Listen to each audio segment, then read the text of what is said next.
방탄소년단이 지난해 어떤 활약을 펼쳤었죠?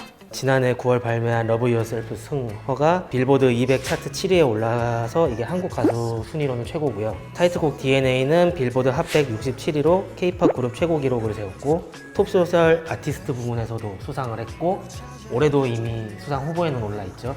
그 유튜브 1억 뷰 돌파한 뮤직비디오만 7개를 가지고 있어요. 그 중에 3억 뷰가 3개 정도 되는 걸로 알고 있고요. MIC 들어간 뮤직비디오도 최근에 2억 8천만 뷰를 해서 3억 뷰를 앞두고 있고 모든 기록에 있어서는 거의 K-팝 그룹에서는 최초를 달리고 있는 방탄소년단의 한 해였습니다. 국내 각종 시상식에서 대부분 다 대상을 받았었고요. 보통 하나의 그룹이 이제 좀 이슈가 되고 인기를 끌면은 그해 음악 시상식에서 대상을 좀 많이 받는 경우는 자주 있긴 했지만 그래도 이번에 방탄소년단이 수상한 거에 대해서는 팬이라든가 아니면 음악 관계자들도 의미를 좀 다르게 둔 것 같아요. 그만큼 어떤 업적이라든가 이런 부분에서 활동의 성과라는 부분에서는 좀 차에 추정을 좀 좋아하는 것 같습니다.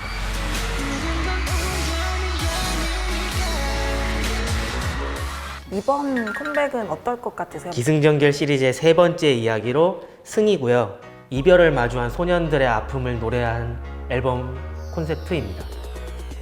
이번에도 이제 그 기존에 가져왔던 스토리에 연결이 돼서 이제 어떻게 스토리를 더 전개를 해야 될지 그게 좀 이제 관심을 갖고 지켜봐야 될 부분인 것 같은데 러브 유어 셀프라는 어떤 그 자기 자신에 대한 어떤 사랑을 강조하는 그런 컨셉이 계속 유지가 될 것 같습니다. 이번 방탄소년단의 컨셉은 월드와이드. 그동안에 쌓아왔던 그런 업적들이나 입지들이 이번 앨범을 통해서 뭔가 대형 이런 가수의 컴백을 연상하게 하는 그런 행보가 있다. 그러니까 18일날 이제 음원이 나오기도 하지만 컴백 무대가 저희가 흔히 생각하면 M 카운트다운, 이렇게 뮤직뱅크 이렇게 생각할 수 있는데 빌보드 뮤직 어워즈에서 그 아스베가스에서 컴백을 하는. 그러니까 이런 팀이 과연 있었나 싶을 정도의 그런 글로벌 행보거든요.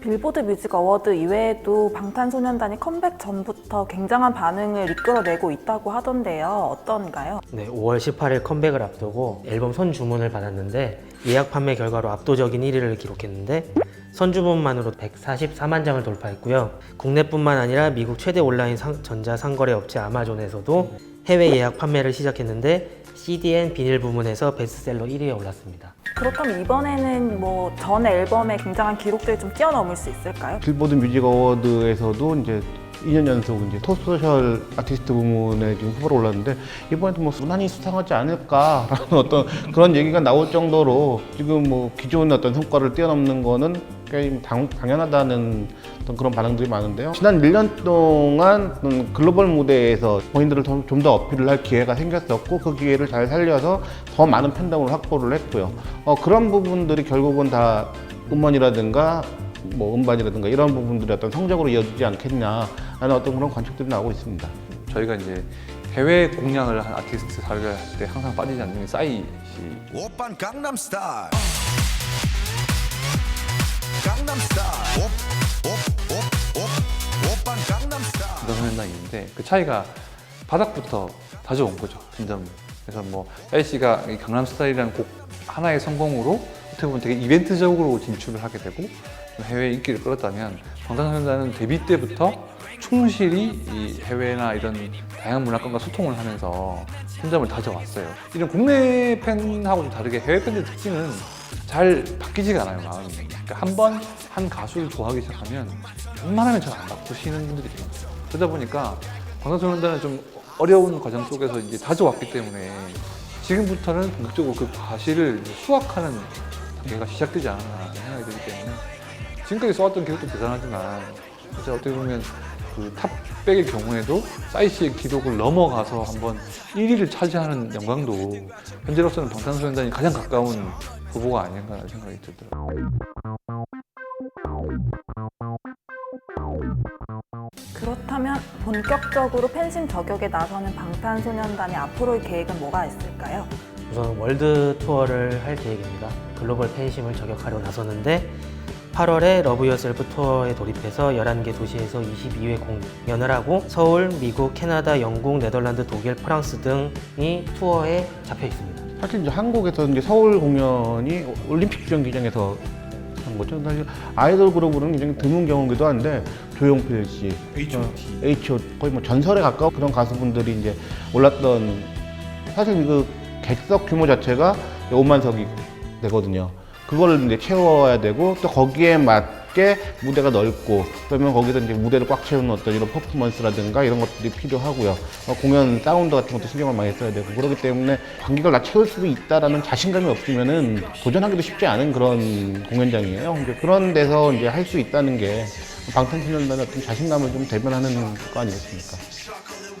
저는 이번 투어에서 굉장히 좀 주목할 만한 게 그 기착지가 아닌가 싶은데 지금까지는 아무래도 좀 아시아 위주였던 게 많았어요. 방탄소년단 특징은 뭐 아시아도 아시아지만 유럽이나 미주 지역이 주된 그 투어 기착지로 이루어져 있다. 사실 11개국, 22개국 공연이면 좀 작긴 해요. 방탄소년단 인기에 비해서는. 근데 일단 이런 부분이 좀 이어질 것 같긴 한데 우선 이 미주나 유럽이 중요한 부분은 뭐냐면 그 문화권에서 이 K-팝이라는 위치 자체가 약간 서브컬처, 그러니까 주된 문화가 아니라 약간 매니아들의 문화로 좀 여겨지는 그런 지역들이었거든요. 그래서 방탄소년단은 이러한 도시에서 과연 관객 동원이 가능할지 이런 지역들, 뭐 네덜란드라든가 뭐 프랑스 이런 지역들은 사실 쉽지 않거든요, 공략하기가. 근데 이런 부분들을 좀 과감하게 넣었다는 것도 있고, 이제 여러분들의 뭐 목표가 뭐냐 이렇게 여쭤보면 미국이나 이런 도시에서 스타디움 투어를 하는 게 목표라고 해요. 5만이나 6만 이상의 이런 관객을 수용하는 그런 투어를 스타디움 투어라고 해서